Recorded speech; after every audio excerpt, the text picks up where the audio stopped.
প্রথমে বিশেষ বিশেষ খবর। প্রধানমন্ত্রী নরেন্দ্র মোদী বলেছেন, একবিংশ শতাব্দীতে ক্রীড়াক্ষেত্রে আধুনিক পরিকাঠামো গড়ে তুলতে সরকার প্রতিশ্রুতিবদ্ধ। এ রাজ্যে যুবকদের আর কাজের খোঁজে ভিন রাজ্যে বা বিদেশে ছুটতে হবে না বলে মন্তব্য করেছেন মুখ্যমন্ত্রী শুভেন্দু অধিকারী। নিউটাউনে আজ এলএনটির মাইন্ডট্রির নতুন আইটি ক্যাম্পাস আনন্দ নিকেতনের উদ্বোধন করেছেন তিনি।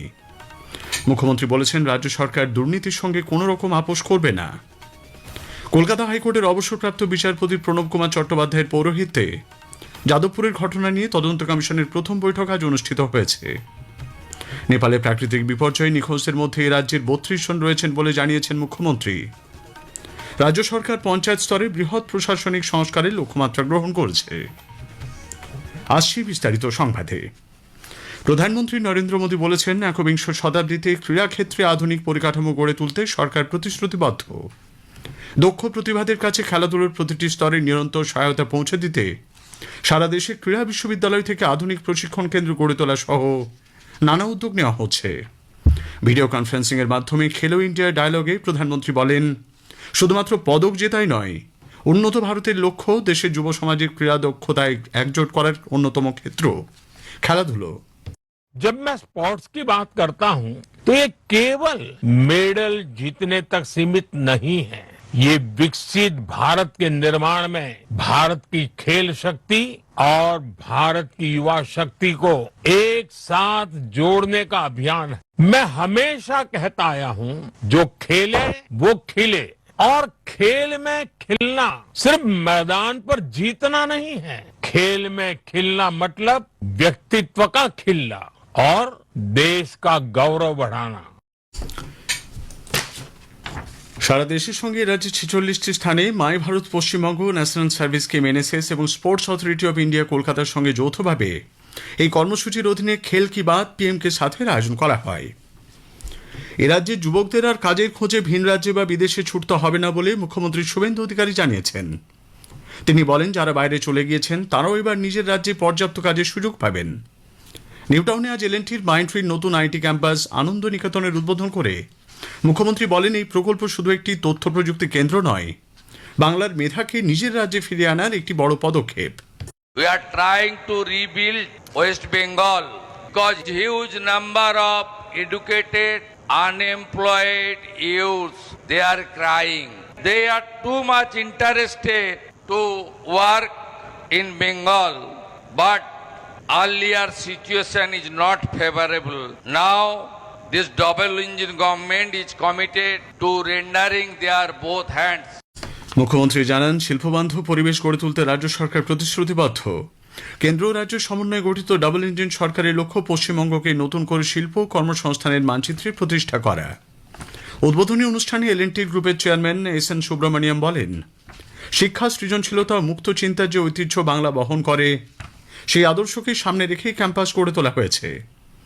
উল্লেখ্য, নিউটাউনের সিলিকন ভ্যালি হাবে গড়ে ওঠা প্রায় 7,48,000 বর্গফুট আয়তনের এই ক্যাম্পাসে প্রথম পর্যায়ে 5,800 জন ইঞ্জিনিয়ার ও প্রযুক্তি পেশাদারের কাজের সুযোগ তৈরি হবে। রাজ্য সরকার দুর্নীতির সঙ্গে কোনো রকম আপোষ করবে না বলে মুখ্যমন্ত্রী শুভেন্দু অধিকারী মন্তব্য করেছেন। আজ কলকাতা পুলিশের সদর দপ্তর লালবাজারে এক অনুষ্ঠানে যোগ দিয়ে তিনি বলেন, সরকার দুর্নীতি দমন বাহিনী এসিবিকে আরও শক্তিশালী করেছে। ইতিমধ্যে ঘুষ নিতে গিয়ে বেশ কয়েকজন এসিবির হাতে নাতে ধরা পড়েছে। এসিবি অনেককে ধরছে, তার মধ্যে এক কনস্টেবলও ধরা পড়েছে ঝাড়গ্রামে 5,54,000 টাকা সহ।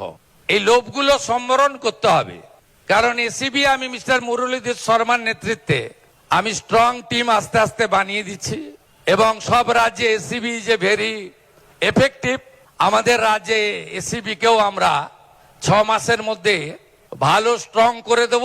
এইভাবে সব সেক্টরে আমরা কাজ করছি, কাজ করব। নারী সুরক্ষায় পুলিশকে আরও কড়া পদক্ষেপ গ্রহণের জন্য মুখ্যমন্ত্রী নির্দেশ দিয়েছেন। পাশাপাশি কলকাতা পুলিশের পেশাদারিত্বের এদিন প্রশংসা করেন শুভেন্দুবাবু। চিনি নিয়ে কালোবাজারি রুখতে রাজ্য সরকার একটি টোল ফ্রি হেল্পলাইন নম্বর চালু করেছে। খোলা বাজারে চিনির দাম নিয়ন্ত্রণে রাখতে টাস্কফোর্স এবং এনফোর্সমেন্ট ব্রাঞ্চের আধিকারিকরা বাজারে নজরদারি চালাচ্ছেন।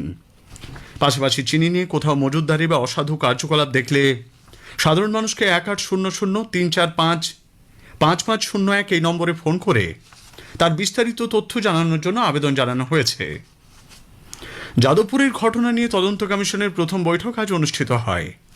কলকাতা হাইকোর্টের অবসরপ্রাপ্ত বিচারপতি প্রণব কুমার চট্টোপাধ্যায়ের পৌরোহিত্যে বিশ্ববিদ্যালয়ের সল্টলেক ক্যাম্পাসে এই বৈঠকটি হয়েছে। প্রণববাবু জানান, যেসব অভিযোগ জমা পড়বে এবং বিশ্ববিদ্যালয় কর্তৃপক্ষ যেসব নথি জমা দেবে তা সবিস্তারে খতিয়ে দেখা হবে। কমিশন তাদের কাজ দ্রুত শেষ করে রিপোর্ট জমা দেবে বলেও তিনি জানান। বৈঠকে ছিলেন প্রেসিডেন্সি বিশ্ববিদ্যালয়ের অধ্যাপক সৌমেন্দু চট্টোপাধ্যায় এবং যাদবপুর বিশ্ববিদ্যালয়ের মাইক্রো অ্যানালিস্ট সুমন্ত জানা। যাদবপুর বিশ্ববিদ্যালয়ের সাম্প্রতিক অশান্তির ঘটনায় কলকাতা হাইকোর্টের হস্তক্ষেপ চেয়ে ফের ভারপ্রাপ্ত প্রধান বিচারপতি তপব্রত চক্রবর্তী ও বিচারপতি অতরূপ বন্দ্যোপাধ্যায়ের ডিভিশন বেঞ্চে দৃষ্টি আকর্ষণ করা হয়েছে। ভারপ্রাপ্ত প্রধান বিচারপতি জানিয়েছেন, আগামী সপ্তাহে তিনি এই আবেদনের শুনানি করবেন। প্রধানমন্ত্রী নরেন্দ্র মোদী রবিবার 30 আগস্ট আকাশবাণীতে মন কি বাত অনুষ্ঠানে দেশ বিদেশের মানুষের সঙ্গে তাঁর চিন্তাভাবনা ভাগ করে নেবেন।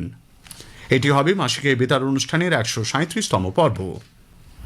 নেপালের প্রাকৃতিক বিপর্যয়ে নিখোঁজদের মধ্যে এ রাজ্যের 32 জন রয়েছেন বলে মুখ্যমন্ত্রী শুভেন্দু অধিকারী জানিয়েছেন। তাদের নাম ঠিকানাও প্রকাশ করেছে প্রশাসন। নিখোঁজদের মধ্যে বেশিরভাগই কলকাতা ও চন্দননগরের বাসিন্দা বলে মুখ্যমন্ত্রী সাংবাদিকদের জানান। একটি ভ্রমণ সংস্থার সঙ্গে তারা নেপালে গিয়েছিলেন। মুখ্যমন্ত্রী জানিয়েছেন, সরকার নিখোঁজদের ব্যাপারে জানার চেষ্টা করছে। নবান্নে বুধবার রাত থেকেই খোলা হয়েছে কন্ট্রোল রুম। আমাদের পশ্চিমবঙ্গের 32 জন মিসিং আছেন। আমরা খুব ওরিড। আমরা সেক্রেটারিয়েট থেকে এবং পুলিশের হেডকোয়ার্টার থেকে কন্ট্রোল রুম চালাচ্ছি। আমি ঈশ্বরে বিশ্বাস করি, ভগবানের কাছে প্রার্থনা তারা সুস্থ অবস্থায় ফিরে আসবেন। কন্ট্রোল রুমের নম্বরগুলি হল 03324793311 এবং 9147890181। ভবানী ভবনে পৃথক পুলিশ কন্ট্রোল রুম চালু করা হয়েছে। এদিকে বিদেশ মন্ত্রকের মুখপাত্র রণধীর জয়সওয়াল আজ এক বিবৃতিতে জানিয়েছেন, নেপালে আটকে পড়াদের মধ্যে তামিলনাড়ুর 37, পশ্চিমবঙ্গের 32, কেরলের 33 জন বাসিন্দা রয়েছেন। There are 288 Indian nationals who remain uncontactable, 73 Indian nationals who are working on Trishuli 1 power project, the first group of 73 people who are working on Trishuli 1 power project, then two separate groups of 37 and 49 nationals from Tamil Nadu who travelled for Kailash Mansarovar Yatra.